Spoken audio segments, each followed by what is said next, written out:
If you're seeing this video, if you're watching this video, it's probably because you are researching the Dutch housing market, or you are looking into buying your first home here in the Netherlands and looking for relatable advice, or you're just curious. But whichever one it is, hi, welcome to my YouTube channel. My name is Elo, and I'm a Nigerian currently living in the Netherlands. And if this is your first time stopping by, please subscribe. Hit the little bell button so you get notifications when I post a new video. Leave a comment, give me some feedback. I like to hear from my audience. And without further ado, ladies and gentlemen, let's jump into today's video, okay?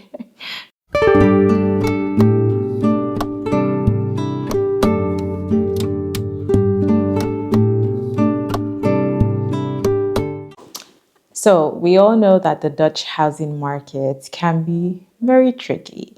And if you thought the hustle of getting a home here in the Netherlands was limited to only rental properties, I'm sorry to disappoint you. It is not. But I'm just here to give you a few things to consider or to think about before you jump into buying your first home here in the Netherlands. I have my notes here, so I'm going to be checking to make sure that I do not forget anything, okay? And the first thing that I would advise you to do if you're looking to buy a home here in the Netherlands is to make a list of hard requirements that are non-negotiable for you. So, for example, do you want a fixer-upper? Do you want a new build? Are you open to buying a home that requires little to no renovation? You need to set a list of things that are important for you, things that you will not compromise on, like how many bedrooms do you want? How many square footage are you looking at? Do you want multiple floors? Are you looking at 2 floors, 3 floors? All of that good stuff. Now, here in the Netherlands, the way that the houses are built are pretty much standard. So you would get what I think we would call, I won't even call it a semi-detached home, because most times the homes are built on one block and you get a little piece of that block depending on where you're looking to buy a home. But in the most cases, your house will probably look like an apartment from the street, but then you get in and then you have multiple floors. So these are some of the things that you need to consider, and you need to make a list of these things before you start looking for a home, so you will not be thrown off when you do start, okay? That brings me to point number 2. You're going to need to adjust your expectations. Houses here in the Netherlands are like dynamite. They come in little packages, but they cost a pretty penny. So you need to reconcile yourself to the fact that you're not going to be getting a 4-bedroom, 4-bathroom house with a 2-car garage and a big pantry. Not gonna happen here, love.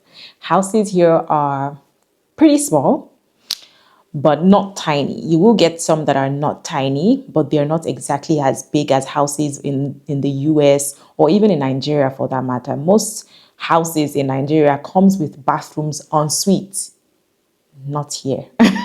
Unless you're planning to tear down the entire house and remodel or, build it up to your own specifications. If you're looking to buy a house that is move-in ready or almost move-in ready, you are probably going to get a 4-bedroom and a 1-bathroom with 2-toilet house. And that is pretty standard here. So you need to adjust those expectations, unless, of course, you have like millions of euros to spend. If you do have that, then of course you have more options, the choices, you have a wider range of choices. But if you're like the everyday Joe, like me, baby, you're not gonna get a 4-bedroom ensuite house here in the Netherlands. So I'm going to need you to adjust those expectations so you are not disappointed, okay? The next thing that I would advise you to do is to choose your location wisely. Big city costs big bucks. But then there are little cities that are not so far from the big cities that are pretty affordable, right? So if you think, oh, because your work is in Amsterdam, you have to live in Amsterdam, or your job is in Rotterdam and you have to live in Rotterdam, you are going to need to have a certain amount to spend to be able to afford a house in these locations. So I would advise you to look into little towns, little villages that are not so far from your place of work or from your school, whatever it is that is going to take you out every day. Look for places that are not too far. I mean, 20, 30, 40 minutes drive from where you have to be is not too much. So I'm going to need you to expand that radius, okay? Expand the radius of your search, unless, again, you have lots of money to spend. But if you do not, I'm going to need you to look at the little cities, because big city comes with big city money. Now, the next one is to find a makeler or a mortgage advisor. Now, these are two different people. A makeler is like a real estate agent. So they help you to search for homes within your budget, but then, of course, you pay them a fee. And their fee, I think, starts from somewhere around 1,200 euros, 1,500 to maybe 2,000 euros. I'm not exactly sure of the exact number. I think it differs from macula to macula, but I do know that there is a minimum fee of like 1,000, 1,200. But even though it might seem like it's expensive, I would advise that you get a macula if you can. Because they have a network that you do not necessarily have. They will advise you, if you get an honest one, they can advise you on where to look, what to expect. And, sometimes they also have a direct link or line of contact with the selling agents of any property that you might be interested in. And I think that most times they would actually bring homes. They will show you homes that they have a bit of swing or influence on, so it's easier for you to get those homes. Now, I'm not sure if I mentioned this earlier in the video, but buying a house here in the Netherlands is not just, how do I explain it? It's not a very straight process. Now, there's been a bidding war for homes here in the Netherlands. So most times when you have to buy a home, you're going to have to go 30, 40, 50K above list price. When you have a makeler, they would advise you on how much to put in as an offer for a home. They will let you know if they feel like the property is worth going over list price for, or how much you should go over list price for. So it's important that you have these people because they understand the market. If you're an expat looking to buy a home here, the chances are you do not know so much about the housing market here in the Netherlands. So to save yourself the stress, the headache and drama, I advise you get a makeler. Now, a mortgage advisor, on the other hand, is someone that takes a look at your income. If you're buying a home, both you and your spouse's income, that's if you're a couple, they take a look at your income and then let you know how much you will be able to get as a mortgage, right? So depending on how much you earn, they can advise, say, oh, this is the highest amount the bank will be willing to give you based on your income. Based on your income, you might be able to get 350 max, you might be able to get 400 max. I'm talking 400K, 500 max, 600, and so on and so forth. So when you have a mortgage advisor give you these numbers, that will guide you in the kind of homes that you'll be looking at. Unless you have a huge chunk of money somewhere, I'm not exactly sure if it also works like that, because to the best of my knowledge, buying a home in the Netherlands, it's not like in other countries where you have to drop a huge chunk as a deposit first, and then the mortgage is calculated based on what's left. It's almost like you have to buy a home within your mortgage value, right? So a mortgage advisor allows you to know how much you can spend on your home. And so this is also professional advice that you will need. Also costs some money. In most cases, you can use just a mortgage advisor and find a home by yourself. It might be a longer route, but if you're looking to not spend too much money, I advise that you go with a makeler, because to an extent, you can check with your bank how much they'll be willing to give you in terms of loan to buy a home based on your income. So probably go with the makeler and leave the mortgage advisor, okay? Which brings me to my next point. Try as much as possible to stay below your approved loan.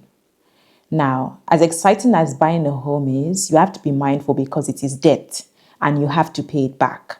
So just because the bank is willing to give you 500K does not mean you should go out and spend 500K. You're going to have to pay back that amount with interest over the next 30 years. And you have to consider this because not only will you have a mortgage payment monthly, you're going to have to think of the cost of maintaining your home, the other bills that you have to pay. If you have a car and you're paying for a car, all these other numbers, they add up quickly. And even if you're feeling very confident, like, oh, you have some money, this and that, so you can afford to splurge, our advice that you don't do it. Don't do it. It is debt. You are going to have to pay it back. So don't get too excited. Don't get ahead of yourself. The higher or the more expensive that your house is or your home is, the more you're going to have to pay in terms of monthly mortgage payments. So know this and know peace. Wisdom is profitable to direct. Do you hear me? Now, all of this is exciting, but I want you to be mindful that there are buyer's costs here in the Netherlands. And we've spoken about getting a mortgage and all of that, but there's some fee that you will pay out of pocket, and they are called buyer's costs. And this includes the makelar fee, your mortgage advisor fee, going to the notary fee. The notary is where you go to sign your property deed, where the deed to the property will be handed over to you. You're going to have to pay for the notary. Now, if I'm giving figures, if we think of how much you're going to have as buyer's fee, you are looking between 10 to 15k euros. So be advised, you're going to have to pay. If you pay, for example, you pay your makelar 1,500, you pay your mortgage advisor 2k or 1.5, that's already 3k. You pay the notary, let's say 1.5 or 2k, that's how much now? 5k. You pay for an interpreter, especially for those of us that don't speak or read Dutch. You're going to need someone to translate the documents for you, so you understand what you're buying, what you're signing, and all of that. I think those ones are like under 1,000 euros, depending on your notary, because most times it's the notary that gets the translator for you. You're going to have to pay someone to evaluate your house, because you're going to have to pay transfer tax. Now, I spoke about transfer tax in one of my other videos when I talked about tax in the Netherlands, so you can refer to that one to understand more. But basically, when you buy a home in the Netherlands, you pay 2% of the value of your home. Now, the Netherlands is trying to encourage first-time home buyers that are between 18 and 35, I believe. So if you fall within that bracket, you won't have to pay transfer tax. Or if you're a couple and one person falls under that tax bracket, you guys will have to pay 1% transfer tax instead of 2%. So, for example, if your home costs 400k, 2% of 400k is what you have to pay as transfer tax. So you also have to factor in that cost: transfer tax, notary, makelar, mortgage advisor, translator, and the evaluator, the person who's going to evaluate your home. Because in the end, you pay the tax, your transfer tax, based on the value of your home, not how much that you are buying the home for. So, for example, if your home costs 450k to buy, and the evaluator claims that your home is valued at 500k or 550k, you're going to have to pay tax based on the value of that home. So these are costs that you have to be mindful of and that you have to be aware of, because they will come out of your own pocket. Get me? It's not going to be added to your mortgage. You're going to have to pay them out of pocket. So before you get excited about buying a home, make sure that you have some money saved, and make sure that you have some money that will be left over after you are done paying the buyer's cost, because we know that having a home is expensive stuff. There's always going to be something to fix, something to buy, and things like that. So be aware of this, okay? Now, last but certainly not the least, the most important thing I would advise you to do is pray about it. Yes, I am serious. Buying a home is such a big step. It is such a huge step. And like I had also mentioned, it's also debt. So I advise that you pray about it, commit it into the hands of God, so that your process can be seamless without issues.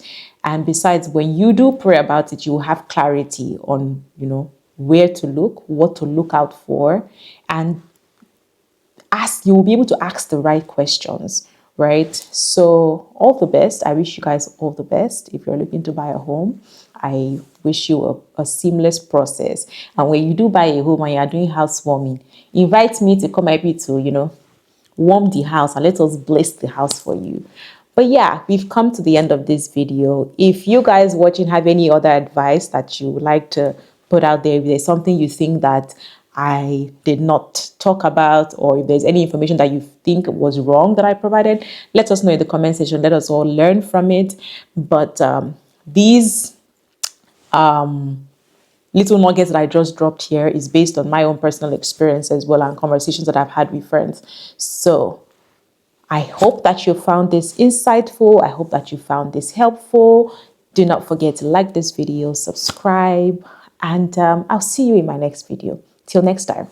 Bye bye.